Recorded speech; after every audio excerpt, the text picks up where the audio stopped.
ঠাকুরপো, ও ঠাকুরপো, তোমার জন্য ঘন করে আমি এলাচ দিয়ে দুধ চা বানিয়ে এনেছি। খাও দেখি, খাও খাও, রবিবার তো আজকে, খাও না, মুডটা ভালো লাগবে। তোমার চা তুমি খাও, আমি চা খাবো না। তোমার এই দুধ আর চা নিয়ে তুমি যাও। এ কি সকাল থেকে এরকম আমি মুড বেজা করে রেখেছো বলে তো আমি এরকম দুধ চা বানিয়ে এনেছি। এই আবার কি হলো এর, এরকম ভাবে দাঁত মুখ খিচে উঠলো কেন? দেওর ভেবে ভালো করে একটুখানি দুধ চা খাওয়ালাম যাতে একটু মুখটা ঠিক হয়। সকাল থেকে তো দেখছি কেমন ভাবে বেজার করে রেখেছি মুখটা। এরপর তো দাদা বলবে আমার ভাইয়ের যত্ন নিতে পারো না। আবার কি জ্বালায় পড়লাম এই আপদটাকে নিয়ে। হ্যাঁ শোনো না, অত রাগ করছো কেন? খাও না, চাটা খেলে একটু মাথাটা ঠান্ডা হবে। তুমি শোনো ঠাকুরপো, আমার কথাটা মন দিয়ে শোনো। এই সন্ধ্যেবেলা যদি চা না খাও তারপর তোমার গ্যাস হবে, আর গ্যাস মাথায় উঠলে কি হবে জানো তো? আর তার আগে বলো তো, তোমার মুড খারাপ করে বসে আছো, আমাকে বলতে হবে কি হয়েছে বলো না, বলো কি হয়েছে বলো না, বলতে হবে, বলো বলো না, বলো কি হয়েছে আমাকে বলতে হবে। এরকম কেন মুড অফ হয়ে আছে তোমার বলো? আমি তো বললাম জানতে হবে না, তুই যাও এখান থেকে, আমার ভালো লাগছে না। না না না, ওরকম মুখ ঝামটা দিয়ে কথা বললে শুনবো কেন? হ্যাঁ, 10টা নয় 5টা নয় বলে কিনা একটা কি ফুটফুটে দেও। আর তোমার দাদা আমাকে ছেড়ে কথা বলবে? তোমার এরকম মন খারাপ, আমি তোমার মনের কথা জানতে পারলাম না। শোনো না, বলি কি, মানে অফিসের বসের সাথে কিছু ঝামেলা না ওই বন্ধু বান্ধবদের সাথে কিছু হয়েছে? বলো আমাকে, বলো না কি হয়েছে, বলো কি হয়েছে, বলো বলো। অফিসের বস সে তো তার বউকে নিয়ে মধ্যে মধ্যে ছুটি কাটাতে গেছে বলাবে। আর বন্ধু বান্ধব তাদের কথা আর কি বলবো, তারা তো যে যার মধ্যে নিজের বউ আর গার্লফ্রেন্ডকে নিয়ে ঘুরে বেড়াচ্ছে। আজ পাহাড়, কাল সমুদ্র, পরশু ডুয়ার্সের জঙ্গল।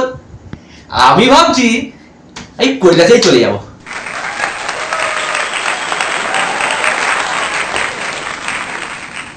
আহা, অত উত্তেজিত হচ্ছ কেন? অত উত্তেজিত হলে চলে? হ্যাঁ, বলবে তো যে তোমার কোনো ওই জায়গায় ঘুরতে যেতে ইচ্ছা করছে, অনেকদিন কোথাও ঘুরতে যাওনি, ঘুরতে যাবে। তো তোমার দাদা অফিস থেকে আসুক, দাদা আসলে পরে আমি বলবো যে আমাদের সবার জন্য একটু পুরীর টিকিট কেটে আনতে। আর পুরীর টিকিট কেটে আনলে কি হবে বলো তো? তোমার একসাথে ওই পাহাড়, জঙ্গল আর সমুদ্র সব দেখা হয়ে যাবে। পুরী, পাহাড়, সমুদ্র, জঙ্গল, পুরীতে?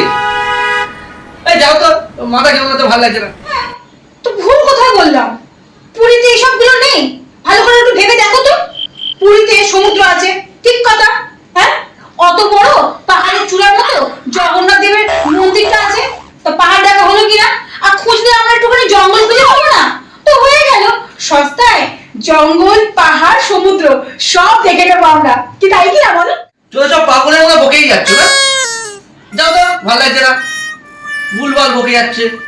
কেন, ভুল কি বললাম? ভুল কোথায় বলেছি? কি ভুল বলেছি আমি? আমি তোমায় বলেছি যে আমি ঘুরতে যেতে চাই?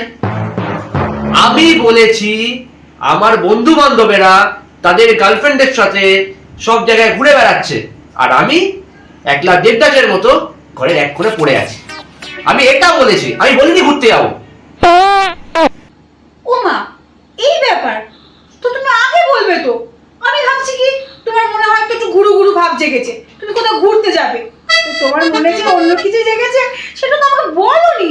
আমি তোমার একমাত্র বলে কিনা ওই প্রাণের চেয়ে প্রিয় বৌদি, তুমি আমাকে বলবে না? তোমার মনে বিয়ের ফুল ফুটেছে না? আচ্ছা আচ্ছা, শোনো, আমার মাথায় প্ল্যান এসছে, শোনো না, প্ল্যানটা বিশাল ভালো প্ল্যান। মানে তোমাকে এই প্ল্যানটা যদি বলবো না, তুমি শুনেই ওখানে পাগল হয়ে যাবে, আনন্দের চোটে পাগল হয়ে যাবে। রক্ষে কর, তোমাকে প্ল্যান শোনাতে হবে না। তুমি দয়া করে তুমি এখান থেকে যাও, আমাকে প্লিজ একা থাকতে দাও, তাহলেই হবে। না না, এই কি কথা মুখে আনছো? একা থাকতে নেই, কোথায় যাচ্ছে শোনোনি? যে থাকে একা সে হয় বোকা, তার চেয়ে বড়। কোনো নরম বরম না, আমি আর কোনো কথা শুনতে চাই না। আর যদি বলি এই কথাটা শুনলে পরে আখেরে তোমারই লাভ, তবে? আমি এখন এখানে লাভ ক্ষতি অঙ্ক বুঝতে বসিনি, এমনি কিন্তু মটকা চটে আছে। তুমি আমাকে বিরক্ত করো না। তোমার সবটাতে একটু মাথা গরম বেশি বাপু, একটু মন দিয়ে আমার কথাটা শোনো না। আরে বলছি তো, কোনো কোনো ক্ষতি হবে না তোমার শুনলে পরে, বরং লাভই হবে গো, শোনো মন দিয়ে। ওকে বলো কি কথা, তুমি তো না বলে ছাড়বেও না, বলো। বলছি গতকাল ওই টিভিতে গরম গরম নিউজটা শুনেছো তুমি? কত আর বনিতা না করে এবার একটু ছেড়ে কাশো। আরে ওই কাশির কথা বলিনি, টিভিতে যা শুনেছো সেগুলো ঝেড়ে কাশো, সেটা বললাম। ও তাই বুঝি? আমি না সারাক্ষণ ওই ইউটিউবে শর্ট ভিডিওগুলো দেখি, তো ফানি শর্টগুলো গো, ওই দেখে দেখে আমার মাথাটা গেছে আমার, ভগবান। আচ্ছা আচ্ছা ঠিক আছে, এবার তো শুরু করো, বলো। আরে ঠাকুরপো, আরে কালকে রাত্রিবেলা ওই টিভিতে বলছিল, ওই যে একটা কি নাম একটা মন্ত্রীটার মনে করতে পারছি না, ওই মন্ত্রীটা নাকি বলেছে যে সকল ছেলেদের বিয়ে হয়নি, মানে অবিবাহিত পুরুষ যারা আছে আর কি তোমার মতো, তো তাদের জন্য ওই নাম রেজিস্টার করতে বলেছে। ওই কি পত্নী পত্নীশ্রী প্রকল্প, ওই পত্নীশ্রী প্রকল্পে নাম রেজিস্টার করতে বলেছে। ওই মন্ত্রী যদি একবার জিতে যায়, ওই পত্নীশ্রী প্রকল্পে মানে ওই নাম যারা লিখিয়েছে তাদেরকে নাকি ওই মেয়েগুলোর সাথে বিয়ে দেবে। মানে ধরো তুমি নাম লিখিয়েছো, তোমার ভাগ্যে যে মেয়েটা পড়বে, মানে তোমার কপালে যে মেয়েটা লেখা আছে তার সাথে তোমাকে বিয়ে দিয়ে দেওয়া হবে, একদম নির্ঝঞ্ঝাট নিখরচায়, বুঝলে তো? কি পত্নীশ্রী প্রকল্প?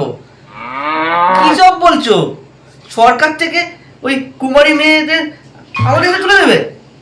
এটা হয় নাকি? তাহলে বলছি কি, তোমার বন্ধু ওই যে ওই পাড়ার তাপস আজকে সকালবেলা ওর বাবাকে নিয়ে আমাদের পাড়ার পার্টি অফিসে এসেছিল তো নাম রেজিস্টার করতে গো, বিয়ে করবে যে। সারা তাপস ও কালকে আমাকে বলল ও নাকি ওর বাবার সাথে মেয়ে দেখতে যাবে ওর বিয়ের জন্য। ওর এই মেয়ে দেখা? হ্যাঁ, ছলো ছলো নয়নে হাসি মাখা। ও ঠাকুরপো, কি ভাবছো গো? ওরকম করে বিড়বিড় করে নিজের মনে মনে কি বলছো? না কিছু না। থ্যাংক ইউ বৌদি। তুমি না থাকলে আমার যে কি হতো কি জানে, হয়তো চিরকুমার হয়ে মরে যেতাম। ওরে বাবা না না, আমায় কোনো থ্যাংক ইউ বলতে হবে না, বলো পত্নীশ্রী প্রকল্পের জয়, তবেই না মজা। হ্যাঁ ঠিক বলেছ। জয় পত্নীশ্রী প্রকল্পের জয়, জয় ভোট বাবাজির জয়। দেশে যদি এরকম মন্ত্রী আর নেতারা থাকে না, এই যুব সম্প্রদায়ের কষ্ট বলে আর কিছু থাকবে না বৌদি। তাহলে আপনারাও বলুন, কারা কারা দেশের জন্য এমন নেতা মন্ত্রী চান, কমেন্ট করে কিন্তু অবশ্যই জানাবেন। আর ভিডিওটা ভালো লাগলে একটা কিন্তু লাইক করে দিতে হবে, আর সাথে কিন্তু ফ্রিতে সাবস্ক্রিপশনটাও করে নিতে হবে, কোনো টাকা লাগবে না।